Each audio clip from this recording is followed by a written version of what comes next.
안녕하세요. 민주노총 부위원장 엄미경입니다. 민주노총은 올해 3대 노동개혁 입법 투쟁을 전개하고 있는데요. 당면에서 노조법 2조 3조 개정 투쟁과 함께 하반기에는 5인 미만 사업장 근로기준법 전면 적용과 산별교섭 활성화를 위한 입법 투쟁을 전개할 계획입니다. 이번 교육 영상은 노조법 2조 3조 개정 교육에 이어서 2탄으로 5인 미만 근로기준법 전면 적용과 산별교섭 활성화에 대해서 이야기 나누도록 하겠습니다.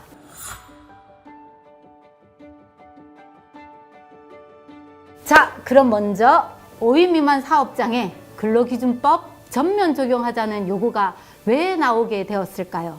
그것은 5인 미만 사업장의 노동자들에게 근로기준법이 온전하게 적용되지 않고 있기 때문이지요. 전체 사업장 중에서 무려 60%에 달하는 현장이 5인 미만 사업장입니다. 일하는 노동자 중에 25%, 즉 4명 중 1명은 5인 미만에서 일하고 있는 셈입니다. 상당수의 노동자들이 근로기준법 사각지대에 내몰리고 있다는 이야기지요.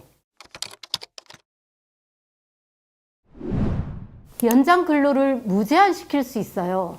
또 30일 전에는 통보만 하면 마음대로 해고할 수도 있습니다. 부당해고를 당해도 구제 신청할 자격이 없어요. 몇 달, 몇 년을 일해도 연차 휴가가 없어요. 직장 내에 괴롭힘을 당해도 그냥 꾹 참아야 해요. 연장 야간 휴일 노동을 해도 평소와 시급이 똑같아요. 중대재해를 당해도 사업주는 처벌 대상이 아닙니다. 너무 충격적이지 않은가요? 5인 미만 사업장에서 일한다는 이유만으로 이렇게나 많은 권리를 박탈당하고 있습니다. 이런 문제들이 있어서 항의하다가 해고라도 당하면 과연 어떨까요? 가장 말이 안 되는 건 부당해고 구제 신청도 안 된다는 거예요. 부당하게 해고당해도 너는 5인 미만에서 일했으니까 기각인 거죠. 다퉈볼 기회, 국가기관에 요청해볼 기회조차 갖지 못하는 것입니다.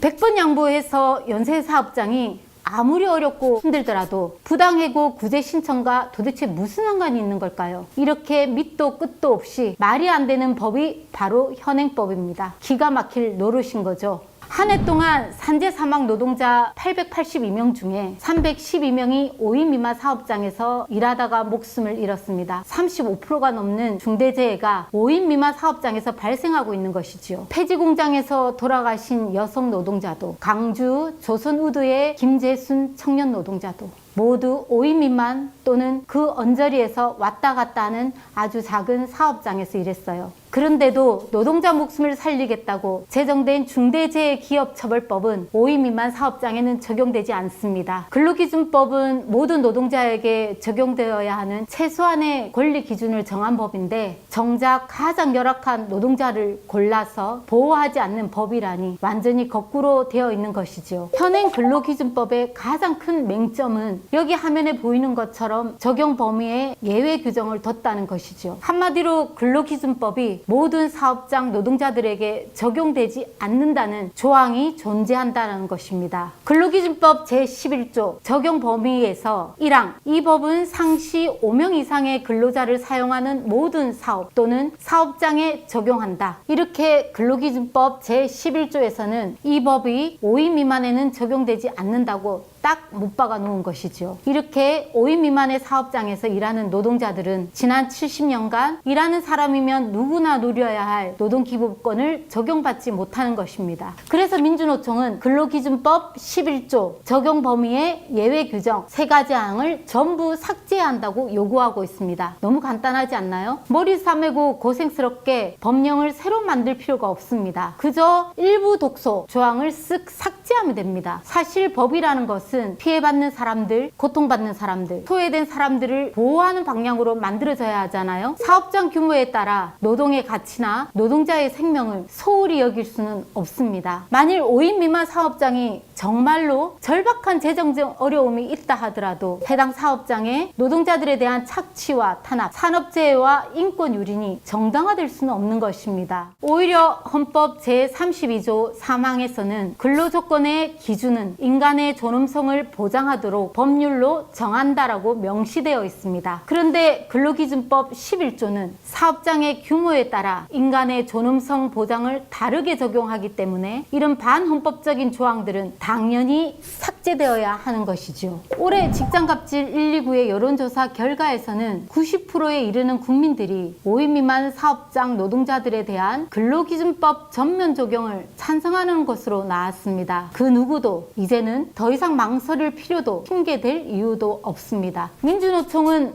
5인 미만 사업장에 종사하는 모든 노동자들도 대한민국 국민의 한 사람으로서 누려야 할 기본 권리를 누릴 수 있도록 근로기준법 11조 삭제를 통한 전면 개정 투쟁을 이어가려고 합니다.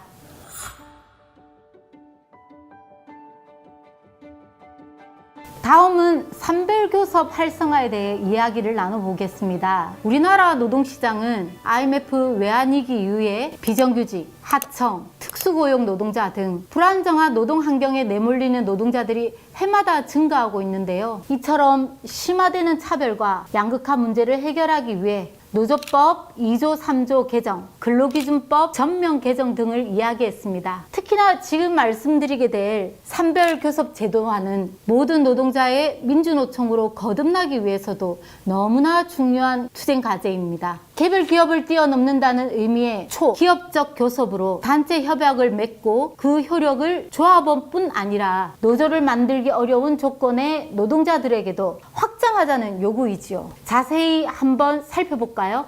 산별교섭 제도화. 어려운 말인 것 같지만 쉽게 말하면 산별교섭을 통해서 단체 협약을 맺고 그 효력을 조합원뿐만 아니라 노조를 만들기 어려운 조건의 모든 노동자들에게도 확장하자는 말입니다. 노조를 만들기 어려운 노동자들은 평생을 일해도 노동 3권을 누리지 못하는 이 비참한 현실을 바꿔보자는 것이지요. 노조 설립, 단체 교섭 자체가 어려운 5인 미만 사업장의 노동자들에게도 단체 협약의 효력을 적용시켜야 한다는 것입니다. 산별교섭을 통해 체결한 단체 협약의 내용을 기업 규모와 상관없이 정규직, 비정규직, 차별 없이 같은 일을 하는 모든 노동자들에게 적용함으로써 노동의 불평등 문제, 노동자 간 격차를 큰 틀에서 줄여갈 수 있다고 보고 있습니다. 또한 산별교섭 제도화는 노조법 2조 3조 개정과 5인 미만 사업장 근로기준법 전면 적용을 큰 틀에서 포괄할 수 있는 방법이기도 합니다. 산별교섭이 실현되면 노조할 권리에서 배제되고 있는 특수고용, 플랫폼 노동자들과 현재 근로기준법의 주요 조항을 적용받지 못하는 5인 미만 사업장 노동자들의 노동조건도 개선될 여지가 커지는 것이지요. 민주노총은 지난해 산별교섭 활성화 입법운동을 추진하면서 우리나라의 낮은 조직률과 낮은 단체 협약 적용의 현실을 지적한 바 있는데요. 노동조합 조직률이 낮은 우리 상황을 비추어 보면 산별교섭의 필요성은 더더욱 중요할 수밖에 없습니다. 2021년 기준 한국의 노조 조직률은 14.2%이고 단체 협약 적용률, 즉 단체 협약 결과를 적용받는 노동자의 비율은 15.6%로 조사됐는데요. 조직률과 단체 적용률이 1대1로 한마디로 노조에 가입한 조합원만이 단협의 적용을 받고 있는다는 것이죠. 상황이 이렇다 보니 산별교섭, 단체 협약의 효력이 확장되는 모습을 우리는 쉽게 상상하기 어려운 것도 사실입니다. 일반적으로 노동조합 조직률이 높아야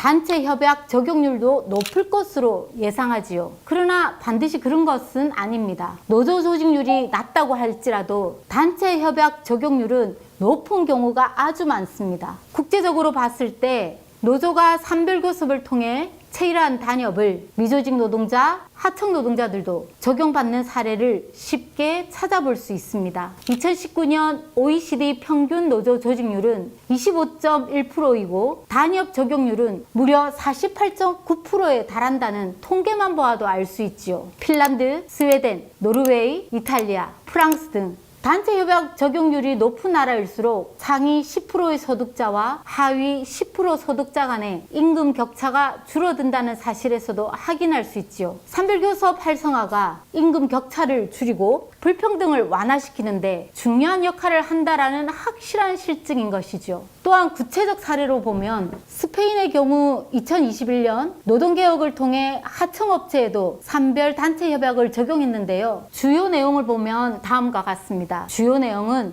임금에 관해 기업별 협약의 우선 적용 규정을 폐지하고 산업별 협약이 하청업체에도 적용하도록 했는데요. 이를 통해서 개정 전에는 원하청 간 임금 격차가 컸지만 2021년 노동법 개정 이후에 원하청 간 임금 격차는 거의 없어졌다고 하네요. 정말 부럽지 않으세요? 민주노총은 산별교섭을 활성화하기 위해 법 제도 마련을 주장하며 노조법 개정을 요구하고 있는데요. 산별노조가 노동자 간 격차를 해소하고 산업의 전체 문제 해결을 고민한다는 사회적 역할을 발휘할 수 있도록 교섭 구조를 바꿔야만 한다는 것이죠. 이것을 위한 노조법 개정의 요구 내용은 이렇습니다. 산별노조가 산별교섭을 요구하면 사용자가 이를 거부, 회피하지 못하게 하고 사용자 단체를 구성하거나 연합해서 산별교섭에 참가하도록 교섭 의무를 부여하며 기업별 교섭을 강제하면서 산별교섭을 배제하는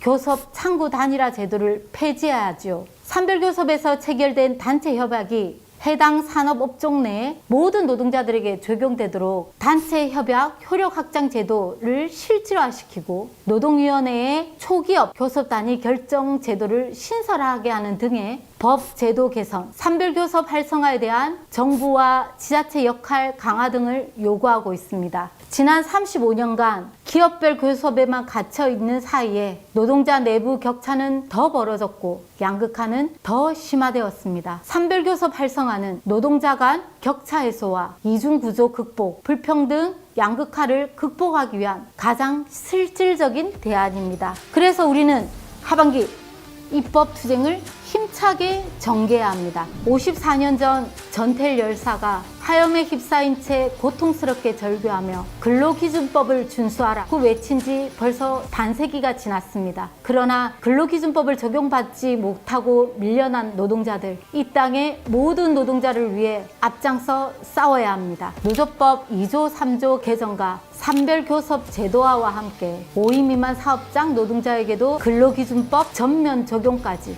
노동자의 존엄과 평등 실현, 그리고 최소한의 기본적 권리를 쟁취하기 위해서 3대 입법 쟁취를 위해 민주노총의 모든 힘과 역량을 하나로 모아 나갑시다. 어느덧 설을 맞이한 민주노총, 더욱 강하고 더욱 성숙한 민주노총답게 투쟁해 나갑시다.